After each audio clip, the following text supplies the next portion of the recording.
वालेकुम। अक्सर मुशाहिदे में आता है कि मौसम की तब्दीली के बायस गर्मी की तपिश हो या सर्दियों की सर्द रातें हों, उसकी वजह से जो आपके मवेशी छोटे मवेशी हैं, बकरे बकरियां भेड़ बीमार हो जाते हैं, बुखार में मुब्तला हो जाते हैं, बुखार के अलामत ज़ाहिर करते हैं। तो इसमें तशख़ीस और उसका देसी इलाज जो है वो टैबलेट्स के ज़रिए समझने की कोशिश करते हैं।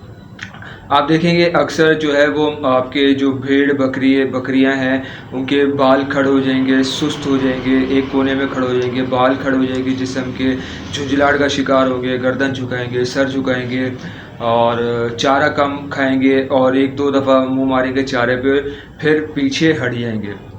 तो ये तमाम अलामतें जो होती हैं वो बुखार की अलामतें होती हैं। इसमें आप देखेंगे कि नॉर्मल टेम्परेचर जो है वो 101 से 103 फ़ारेनहाइट तक होता है और 104 या 105 फ़ारेनहाइट हो तो समझ जाएं आपके मवेशी को बहुत तेज़ बुखार है। अस्सलाम वालेकुम। मेरे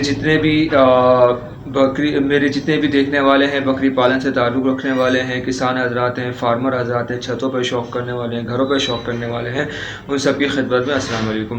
उम्मीद करता हूँ मेरी वीडियोज़ आपको पसंद आ रही होंगी। पसंद आ रही है तो बराए मेहरबानी लाइक करें, कमेंट्स करें, शेयर करें। शेयर करने से ये होता है कि दुरुस्त मालूमात लोगों तक पहुँचती हैं, घर बैठे उनका फ़ायदा होता है। और सबसे बड़ी बात, चैनल को सब्सक्राइब करें। तो चलें आज की वीडियो शुरू करते हैं।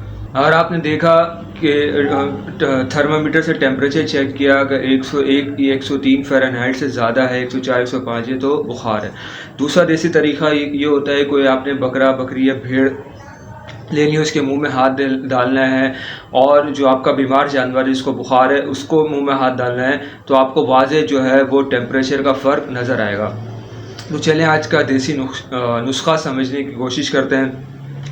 अगर ऐसी सूरत हाल हो तो आपने जो है 2 अदद इलायची लेनी है, 2 अदद दार चीनी लेनी है, 2 अदद इलायची लेनी है, 2 अदद दार चीनी लेनी है, एक चाय का एक जो है वो नमक का चम्मच लेना है, एक जो है वो गुड़ का चम्मच और 2 पैनडाल। इसको आपने अच्छी तरह पीस लेना है। पीस लेने के बाद आपने इसको पेड़े की शक्ल बना लेनी है। आपने इसको सुबह के टाइम देना है और एक शाम के टाइम देना है। जब इंशाल्लाह आप देंगे इसको, पहली खुराक में आप देखेंगे बहुत जो है वो आपको वाज़ेह फ़र्क दिखता हुआ नज़र आएगा। जानवर जो है वो चारे की तरफ माइल होगा और चारा जो है वो खाना थोड़ा बहुत शुरू करेगा। ये देसी नुस्खा करने के बाद आपने जो है वो अपने मवेशी के सर पर तकरीबन 4 से 8 मिनट जो है वो आपने उसके सर पे पानी डालना है। इस पानी डालने की वजह से ये होता है कि जो दर्जे हरारत है वो थोड़ा सा कम होता है और उस जानवर को थोड़ी देर के लिए राहत मिलती है। अगर देसी नुस्खा नहीं कर रहे तो आपने क्या करना है, 2 अदद पैनाडोल लेनी है और डाइक्लोरिन लेनी है और एलर्जी की गोलियां लेनी है। पैनाडोल, डाइक्लोरिन और एलर्जी की गोलियां, इसको अच्छी तरह आपने पीस के पानी के साथ आपने इसको पिला देना है। शाम में दी है तो आपने फिर सुबह देनी है, अगर सुबह दी है तो शाम में आपने देनी है। आपने अपने मवेशी को चेक करना है उसमें कुछ अफाका है, उसको कुछ राहत मिली है। अगर नहीं मिली तो यही अमल आपने फिर 24 घंटे के बाद दोबारा करना है और 2-3 दिन इसको जारी रखना है। इंशाल्लाह आप देखेंगे वाज़ेह फ़र्क होता हुआ नज़र आएगा। आपका मवेशी पहले की तरह जो है वो सेहतमंद हो जाएगा। तो उम्मीद करता हूँ आज की वीडियो आपको पसंद आएगी। पसंद आए तो बराए मेहरबानी लाइक करें, कमेंट्स करें, शेयर करें और चैनल को सब्सक्राइब करें। मिलते हैं किसी नए टॉपिक पर नई वीडियो के साथ, तब तक के लिए अल्लाह हाफ़िज़। अपना बहुत ख्याल रखें।